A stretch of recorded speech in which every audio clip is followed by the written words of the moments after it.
रामायण का एक ऐसा अध्याय जिसे पढ़ते ही भय शांत हो जाता है, जिसे पढ़ने से असंभव भी संभव लगने लगता है। उस अध्याय का नाम है सुंदरकांड। अक्सर आपने देखा होगा, जब जीवन में संकट आता है, जब मन अस्थिर होता है, तो लोग किसी और कांड को नहीं, सुंदरकांड को ही स्मरण करते हैं। लेकिन प्रश्न ये है, रामायण के 7 कांडों में से सिर्फ सुंदरकांड ही इतना प्रभावशाली क्यों माना जाता है?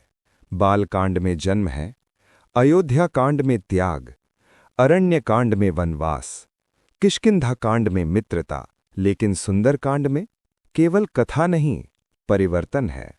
यहीं से युद्ध की दिशा बदलती है, यहीं से आशा जन्म लेती है और यहीं से शक्ति जागृत होती है। सुंदरकांड का अर्थ केवल सुंदर नहीं है।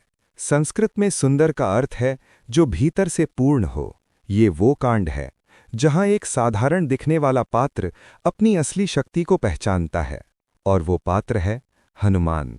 ध्यान दीजिए, सुंदरकांड में श्रीराम कम बोलते हैं, लेकिन श्रीराम की शक्ति हनुमान के कर्मों में दिखाई देती है। ये कांड हमें सिखाता है, ईश्वर स्वयं कार्य नहीं करता, वो माध्यम बनाता है, और जब माध्यम स्वयं को पहचान लेता है तो इतिहास बदल जाता है।